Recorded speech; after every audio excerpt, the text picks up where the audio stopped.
인사하겠습니다. 마라나타.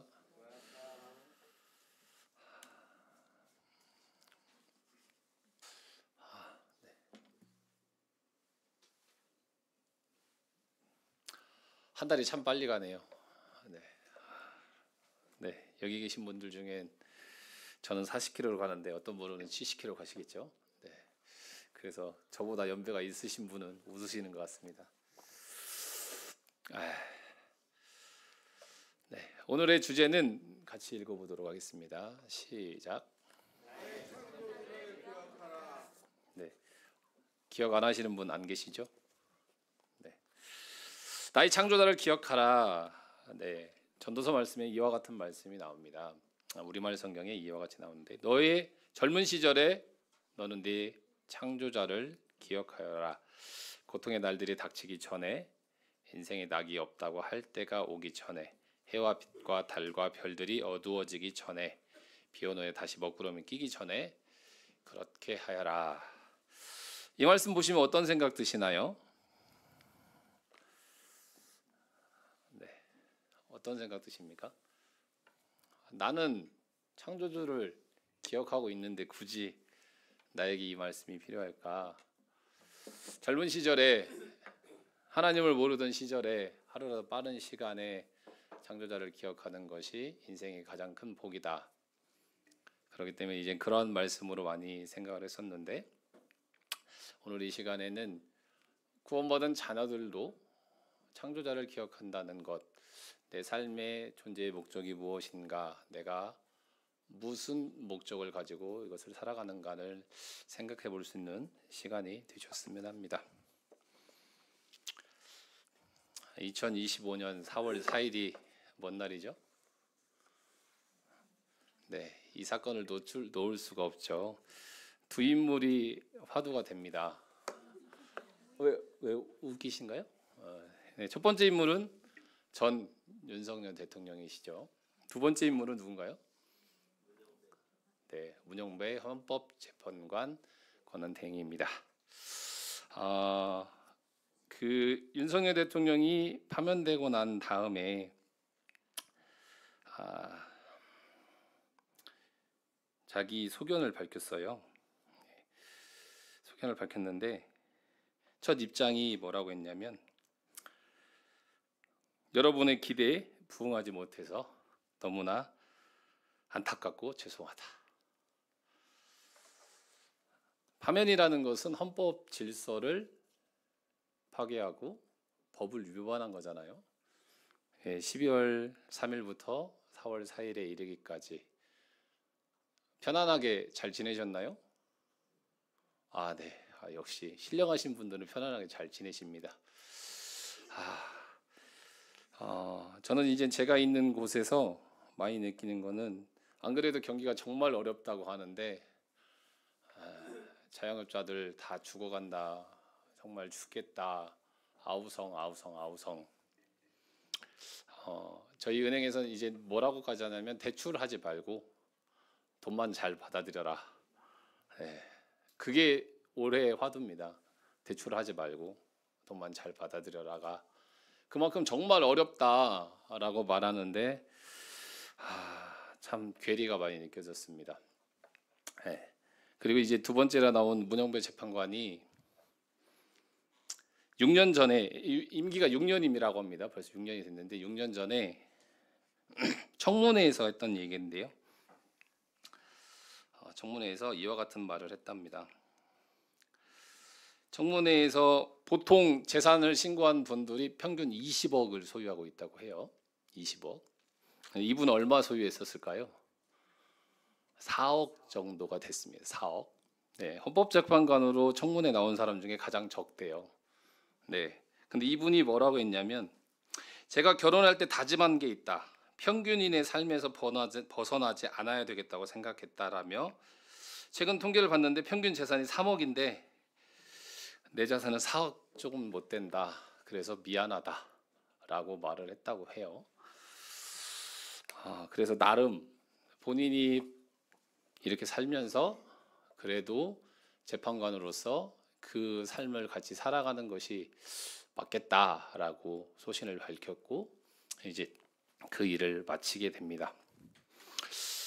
같은 날인데 어떤 사람은 극우, 자기의 주가 되는 사람에 중점적으로 두고 있고요. 이분 이제 헌법재판관은 자기가 헌법재판관으로서 나라의 한 그 사람으로서 어떤 것에 기준을 둬야 될지 참 달리한 모습을 보게 됩니다. 동일하게 우리는 그리스도인이기 때문에 하나님 앞에서 나는 어떠한 기준을 두고 살아가야 될 것인가 하는 부분을 생각해 보고자 합니다.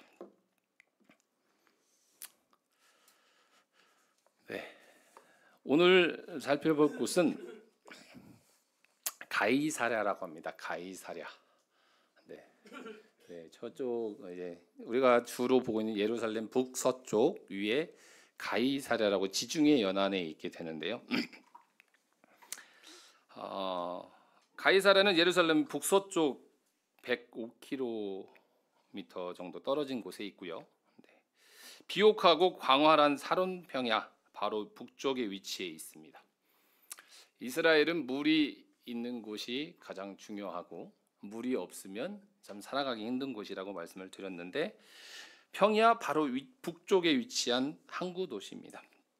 그래서 이 주전 3세기에 베니게 사람들이 작은 규모의 정박 시설을 건설하면서부터 항구가 시작이 됐습니다. 이 주전 22년에 헤롯 왕이 이 정박 시설을 당대 최대의 항구 도시로 건설을 했습니다.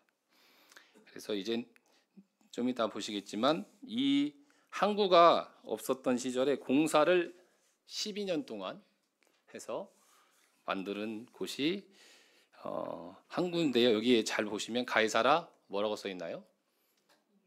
인공 항구라고 써 있거든요. 인공이라는 것은 항구가 실제적으로 있었던 게 아닙니다.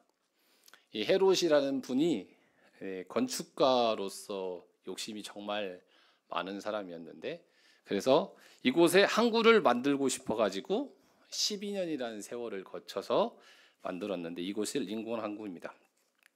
그래서 가장 큰 텔이라고 합니다. 텔 여기 나오는 거죠. 고대 도시의 폐망과 재건이 반복됨으로써 형성된 인공 언덕. 그래서 이스라엘에 가면 텔이라는 단어를 텔해서 많이 표현되는데 그 중에 가장 큰 곳이 이곳입니다.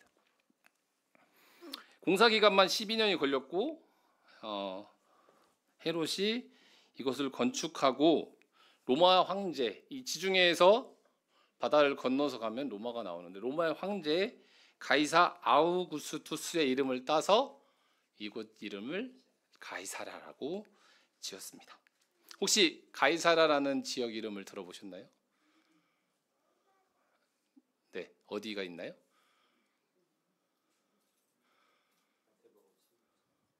마태복음 16장에 뭐가 나오죠? 너희는 나를 누구라 하느냐라고 해서 빌립보 가이사랴를 처음 말씀을 드렸었는데 그 가이사랴하고 여기하고 무슨 차이가 있을까요? 이 가이사랴의 뜻은 똑같습니다. 이 황제를 기념하기 위해서 만들었습니다. 여기는 가이사랴라고 하고요. 거기는 왜 빌립보 가이사랴냐면 빌립보 지역의 가이사랴인데 이제 구분하기 위해서 빌립보라는 이름을 지었고 둘 다 동일한 목적은 황제에게 잘 보이기 위해서 지역의 이름을 따서 했던 것을 살펴볼 수가 있습니다. 그래서 당시 1세기에 만들었던 항구의 모습이 수영장도 있고요. 전차 경기장도 있습니다. 그리고 공중 목욕탕도 있고요. 신전도 있고 정말 화려합니다. 화려한데 이와 같은 그 황제가 욕심 가운데 만들어진 곳인데 이곳을 이제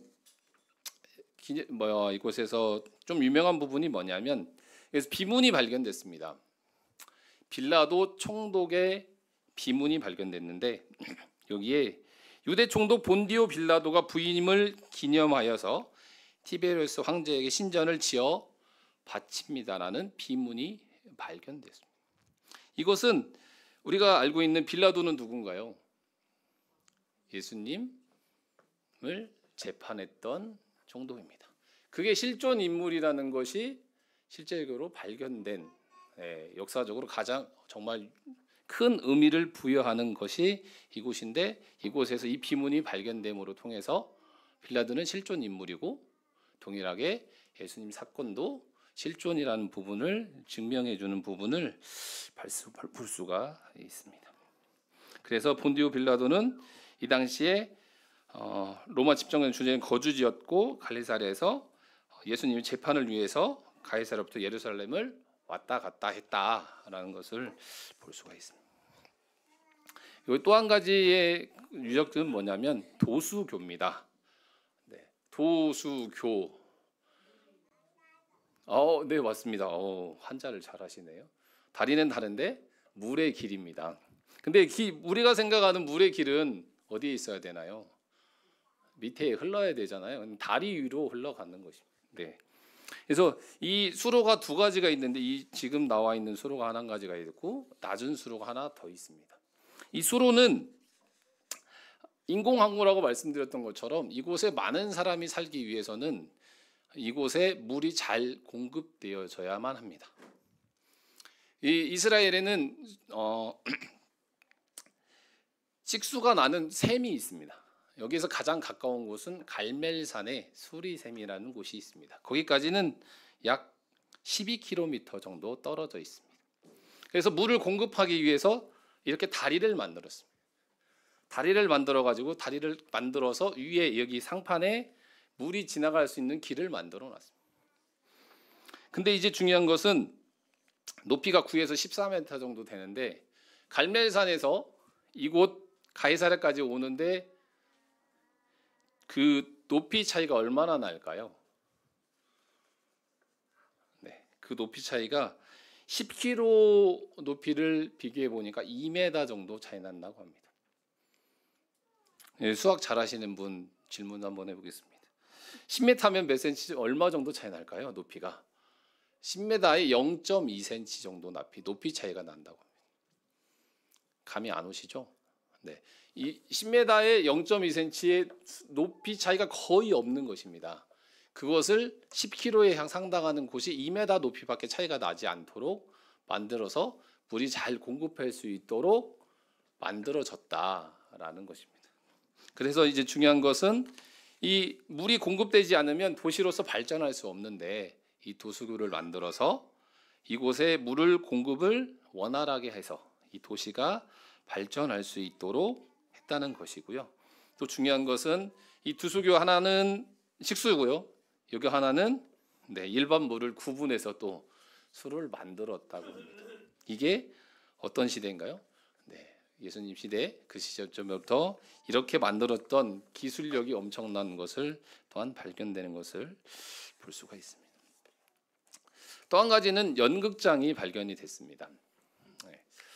연극장이 발견됐는데 이 연극장은 지름이 100m 정도 됩니다.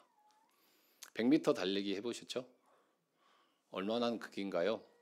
이게 어떤 식인가요? 예수님 당시 1세기에 지어진 연극장인데 지름이 100m 정도 되고요. 여기에 4,000명 정도를 수용할 수 있는 연극장이 발견됐다고 합니다.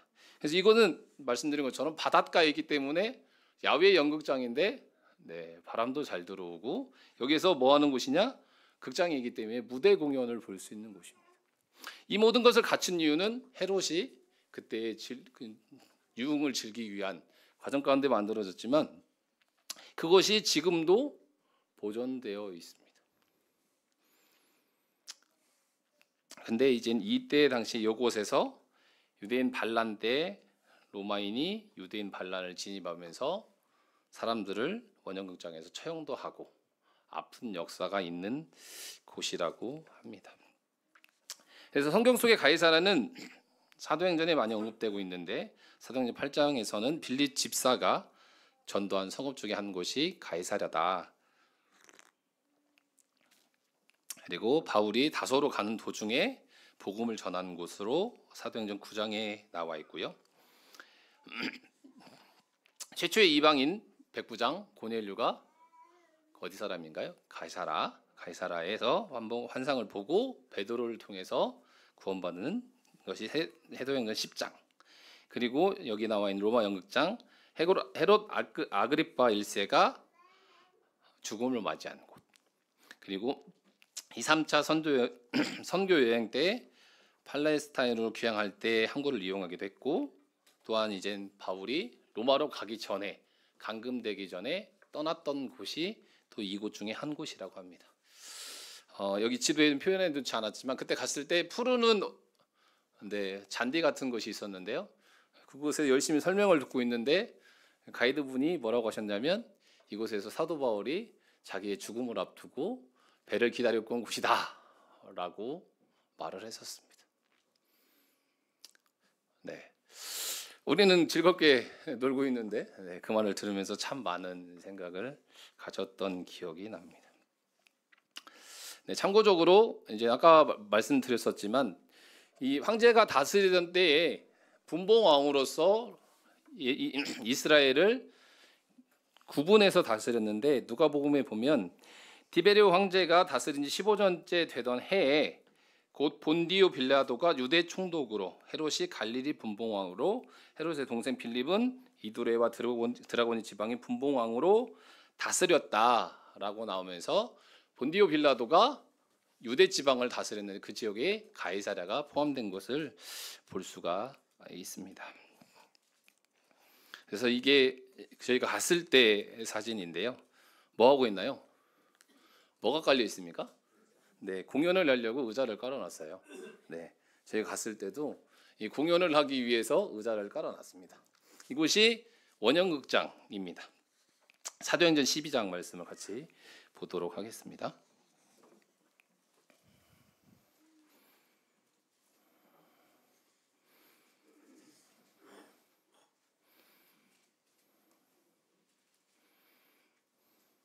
(12장) 19절부터 보도록 하겠습니다.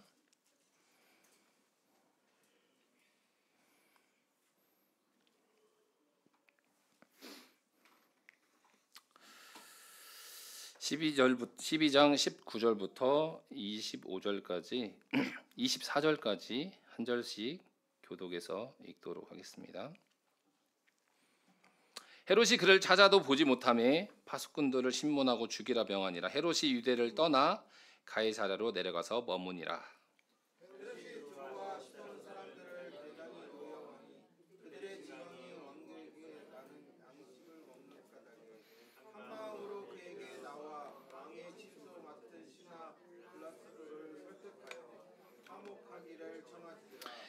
헤롯이 나를 택하여 왕복을 입고 단상에 앉아 백성에게 연설하니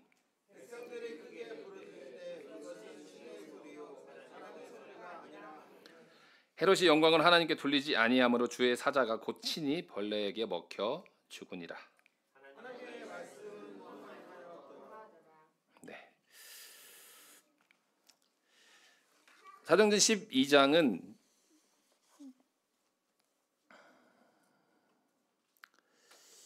야고보가 순교를 당하는 이야기로부터 시작됩니다.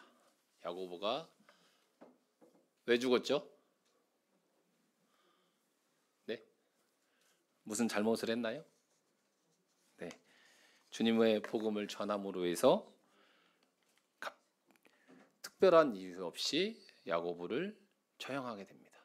그렇게 됐을 때 그 많은 사람들이 즐거워하는 모습을 보고 이제 무엇을 합니까?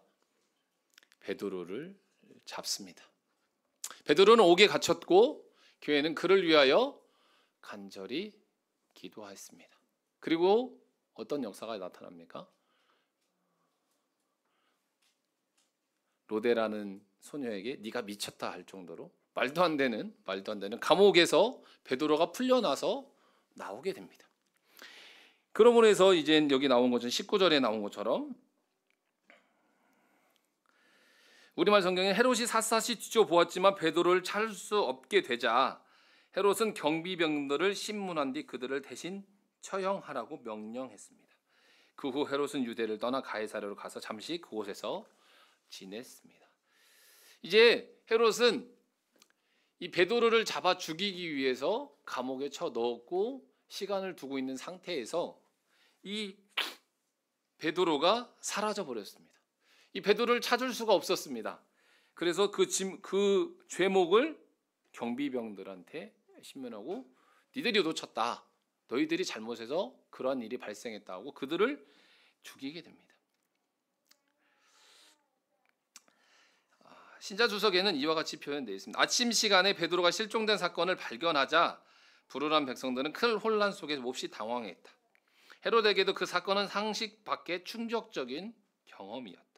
군사들이 확신 있게 말할 수 있을 것이라고는 아무것도 없었다. 게다가 군사들의 서툰 변명이 헤롯을 더 화나게 만들었을 것이다. 그래서 그는 그 경비하던 병사들을 처형하라고 명했다. 그는 자신의 손상된 자존심을 치유하고자 가이사랴로 떠났다.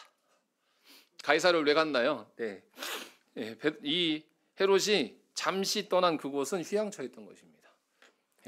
자기의 뜻대로 되지 않는 그런 상황에 마음을 다스리기 위해서 가이사랴, 그곳에는 목욕탕도 있고 전차장도 있고 자기가 하고 싶은 것들을 누릴 수 있는 곳이 있었던 곳입니다.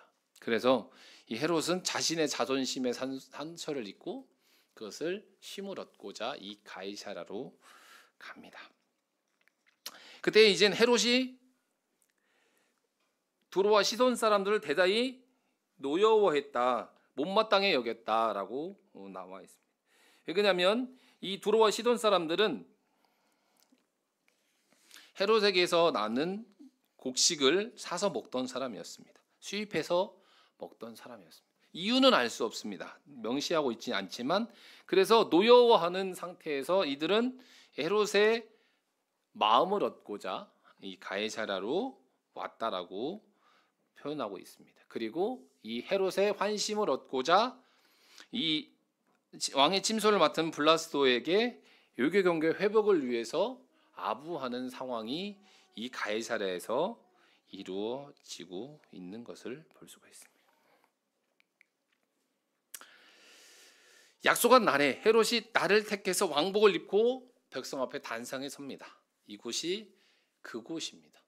백성들을 가이사랴에 많은 사람들을 불러놓고 무대 공연을 위해서 모았는지 무엇을 위해 모았는지는 알 수 없지만 많은 사람들을 그곳에 불러 모아놓습니다. 그리고 이 약속한 날에 그가 단상 앞에서 연설을 시작합니다. 무슨 연설을 했을까요? 이 사람은 왕이었습니다. 이 사람은 무슨 연설을 했을까요? 자기 자랑을 하지 않았을까요? 그리고 나의 권력을 자랑하고 자기가 하고 싶은, 자기가 스스로 얻고자 한, 이 가이사랴에 온 이유는 자기의 자존심 회복을 얻고자 했기 때문에 자기의 자리를 높이고자 한 욕심 가운데 이와 같은 일을 했을 것입니다. 그래서 왕복을 입고 왕자에 앉아서 연설을 합니다. 22절에 백성들이 크게 부르되, 그 연설을 듣고 있는 많은 백성들이 말하기를 신의 소리입니다. 사람의 소리가 아닙니다. 당신은 신이십니다. 당신은 우리가 따라야 될 그 한 분이십니다. 얼마나 많은 아부와 얼마나 많은 사람들의 목소리가 그곳에 울렸을까요? 이곳은 소리가 정말 잘 전파되는 곳입니다.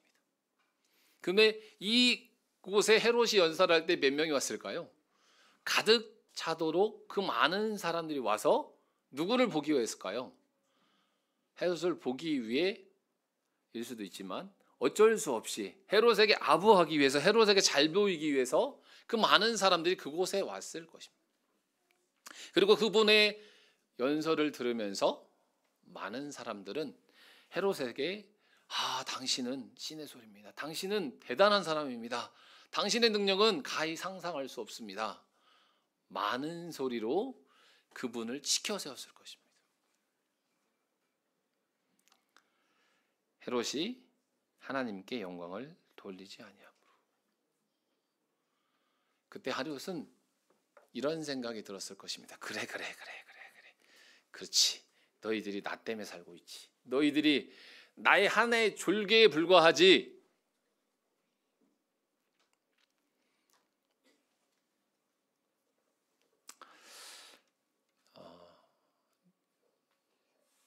이번에 탄핵 사건을 보면서 어떤 생각이 드셨습니까? 왜 그분은 그런 선택을 할 수밖에 없었을까요? 그분은 마지막까지 왜 그런 말을 할 수밖에 없었을까요? 네. 혹자가 말하기를 그분은 검찰 출신으로서 자기의 의사는 결코 굴하지 않는다. 그리고 또 어떤 그분의 첫 대변인을 맡았던 분이 글을 썼는데 1시간을 이야기하면 몇 분을 얘기할까요? 59분을 얘기한다. 그리고 1분마저도 말을 듣지 않는다. 그리고 원로가 얘기하면 뭐라고 할까요? 의지를 굳히지 않는다. 오로지 자기의 의사만 전달할 뿐이다라고 말을 하더라고요. 너무 비슷한 것 같습니다. 이 헤롯도 이 자리에 서서 무슨 말을 했을까요? 그는 무슨 생각을 했을까요? 그는 누군가의 말을 들으려 하지 않았을 것입니다. 그리고 그를 지켜 세우는, 우리나라에도 한 대통령님이 계셨지만 그분을 지켜 세기 위해서 얼마나 많은 분들이 아부를 하고 말을 듣고 마찬가지 상황이었습니다. 그러면서 그의 곁에는 바른 소리 하는 사람 한 명도 없었을 것입니다. 헤롯이 영광을 하나님께 돌리지 아니함으로. 헤롯이 놓친 것은, 가장 중요한 것은 그를, 세상에 그를 살게 하신, 그를 주관하시는 하나님을 놓쳤습니다. 그랬을 때 주의 사자가 그곳 친히 벌레에게 먹혀 죽으니라.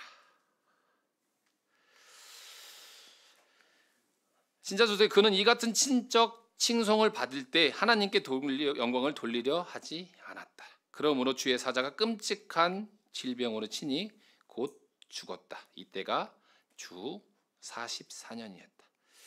유대인을 즐겁게 하고자 야고보를 처형했던 이 사람은 공히 몸과 영혼을 지옥에 멸할 수 있는 하나님의 손에 의해서 처형당하고 말았다. 자신이 뿌린 씨의 열매를 스스로 거두었다.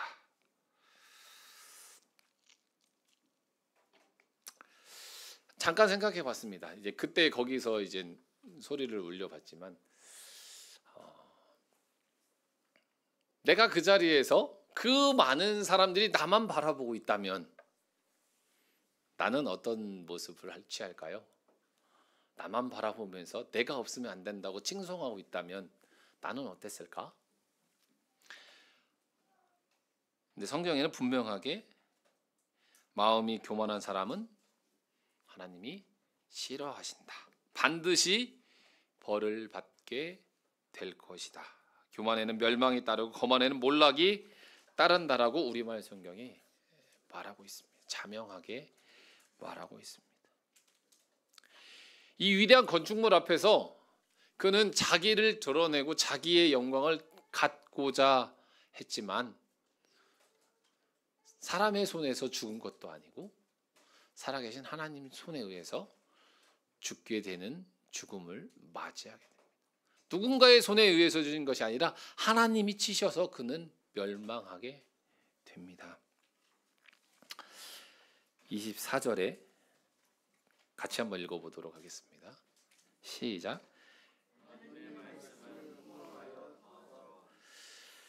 우리말 성경에 그러나라는 말이 나옵니다. 헤롯은 죽었지만 하나님의 말씀은 흥왕하여 더하더라. 야고보는 죽었지만, 베드로는 핍박을 받았지만, 헤롯은 흥왕하고 헤롯은 자기의 높임을 받고 헤롯은 잘 나가는 것 같았지만 그는 멸망했고, 대신에 그 핍박 가운데서 하나님의 말씀은 흥왕하여서 하나님은 그 역사를 통해서 스스로 높이고자 하는 자는 어떻게 되는지, 그 결말이 어떻게 되는지 분명하게 보여주시고 하나님의 역사 가운데서 말씀을 흥왕하도록 하시는 모습을 볼 수가 있습니다.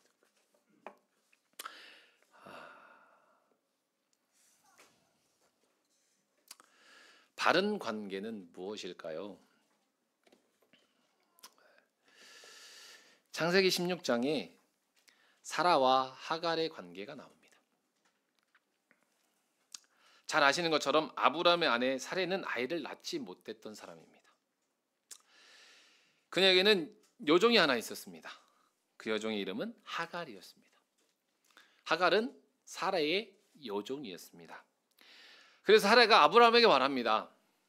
여호와께서 아이 낳는 것을 막으시니까 내 여종하고 해서 아이를 낳아라. 그러면 그녀를 통해서 내가, 사라는 이렇게 말합니다. 내가 아이를 얻게 될 것이다 라고 말을 합니다. 아브라함은 아내를 너무 사랑해서 그 말대로 순종하죠. 그래서 아브라함이 하갈과 동침함으로 하갈이 임신한 사실을 알게 됩니다.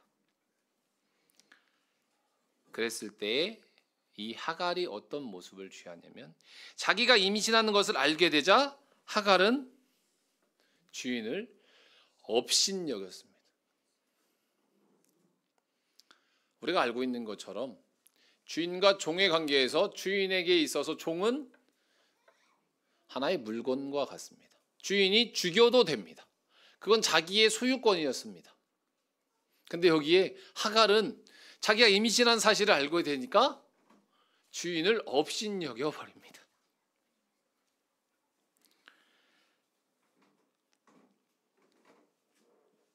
그래서 이 사례가 이와 같이 말합니다. 당신 때문에 이 여종이 나를 막대하고 있습니다. 참 사례도 좀 웃기지만 그러니까 아브라함은 당신의 여종은 당신 손에 달렸으니까 당신 마음대로 하십시오라고 아브라함은 말합니다. 이거 현명한 대답이긴 해요. 현명한 대답입니다. 그래서 사례가 하갈을 학대하기 시작합니다. 그래서 하갈은 사례 앞을 도망쳐 나왔습니다. 창세기 16장 말씀 한 구절만 보도록 하겠습니다. 16장 8절입니다.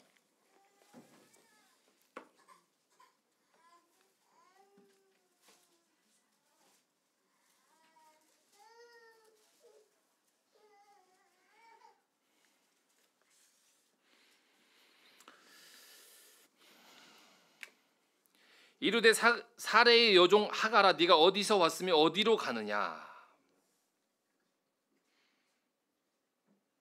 사레의 여종 하갈아라고 여호와께서 그를 부르십니다. 너는 아브라함의 아내가 아니야. 너는 사레의 여종이야.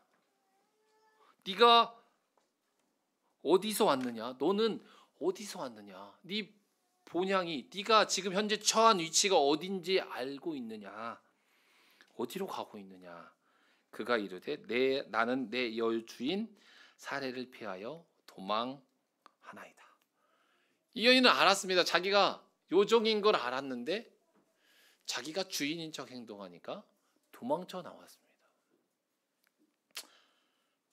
그래서 하나님은 하갈에게 말하죠. 네가 어디서 왔고 어디로 가느냐? 네가 어디로부터 말미암았는지, 네 위치가 무엇인지, 네가 사라의 관계 속에서 너는 한낱 요종에 불과한 자다. 네가 그것을 잊어서는 안 된다라고 말씀하셨습니다. 그래서 아시는 것처럼 이 하갈은 다시 들어가서 그 주인의 명령에 복종하게 됩니다. 그리고 아시는 것처럼 그에게서 태어난 이스마엘이 또 다른 민족을 이루게 됩니다. 이 여종 하갈이 그 명령을 순종하지 않았다면, 복종하지 않았다면 어떤 결과가 나왔을까요? 네, 그것마저도 얻지 못했을 것입니다.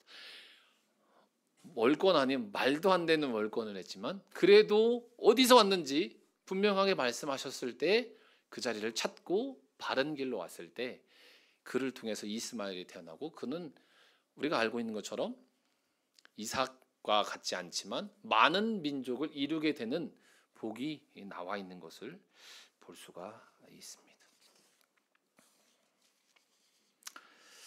또한 창세기 21장에 또 다른 관계가 나옵니다. 약속하신 대로 사라에게 약속하신 대 내 씨로 한 민족을 이루겠다 말씀하신 하나님께서 사라를 통해서 여호와께서 말씀하신 대로 사라를 돌보셨고 말씀하신 대로 사라에게 이루어 주셔서 사라가 임신을 했습니다. 그래서 하나님께서 약속하신 바대로 그 사이에서 아이가 태어나게 하셨습니다. 그래서 아브라함은 이와 같이 고백합니다. 내가 웃게 되었다. 그리고 나와 같이 있는 이들이 웃게 되었다라고 말합니다. 잘 아시는 것처럼 22장 1절에서 하나님께서 이런 일이 있은 후에 아브라함에게 시험을 하십니다. 하나님께서 아브라함에게 말씀하시기를 아브라함아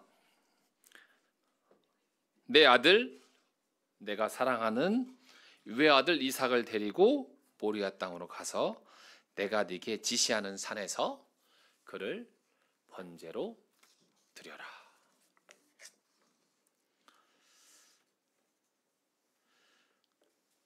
생각해봐도 또 생각해봐도 쉽지 않은 걸음입니다.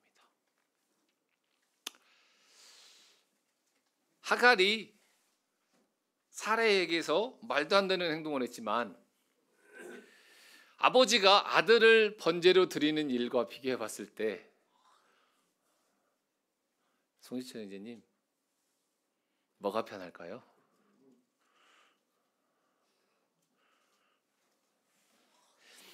아들과 자녀의 관계하고 종과 주인의 관계는 다릅니다. 네, 그 받아들이는 입장이 엄청나게 다를 것입니다. 하나님께서 내 사랑하는 내 외아들을 번제로 드려라고 말씀하셨습니다. 하나님께서 약속하셔서 주신 자기를 웃게 하셨는데 그를 번제로 드리라고 말씀하셨습니다. 아시는 것처럼 아브라함은 순종의 걸음으로 이삭과 그 길을 떠나고 번제로 드리는 일까지 그를 잡으려 합니다. 그때 여호와의 천사가 다급하게 아브라함아 아브라함아 라고 하면서 그 아이에게 손대지 마라. 그 말씀도 같이 찾아보겠습니다. 22장 12절입니다. 창세기 22장 12절.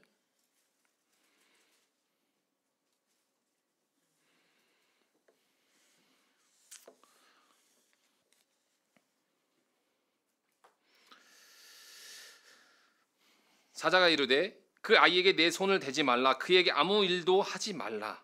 네가 내 아들 내 독자까지도 내게 아끼지 아니하였으니 내가 이제야 네가 하나님을 경외하는 줄을 아노라.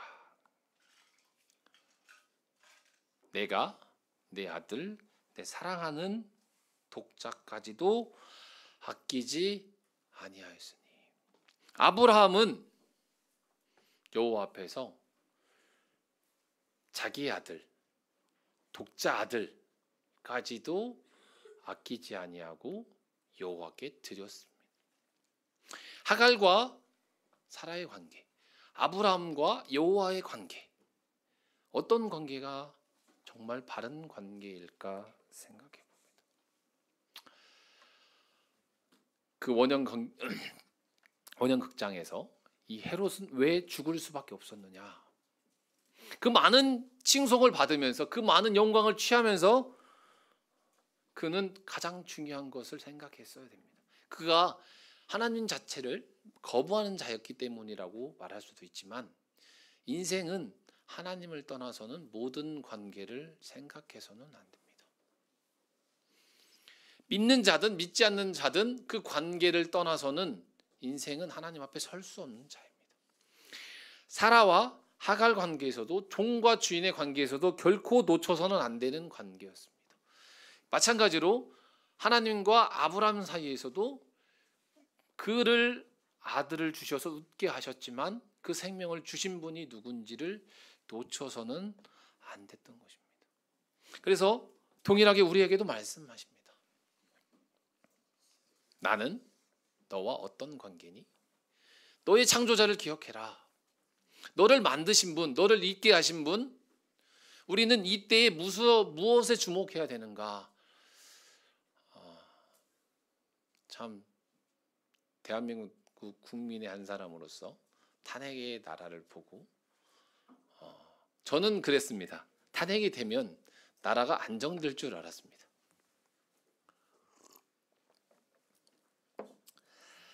헌법재판관 2명이 이젠 퇴직하게 되는데 다른 2명을 임명했습니다.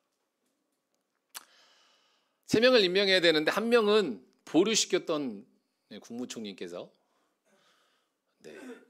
이제는 임명하는 게 맞다고 2명을 임명했는데 그 중에 1명이 윤석열 대통령을 왕처럼 모시는 한 분이 임명이 됐습니다. 그러면서 도대체 이 권력의 힘은 어디까지 미친 것인가? 그리고 우리나라 문제가 아니라 또 다른 최고의 대단하신 분이 계시죠. 트럼프 대통령. 지금 중국하고 맞불 정책으로 관세 정책을 끝까지 가겠다라고 지금 하고 있습니다. 그래서 하루 아침에 증시가 우리 억 단위도 잘 못 만지잖아요.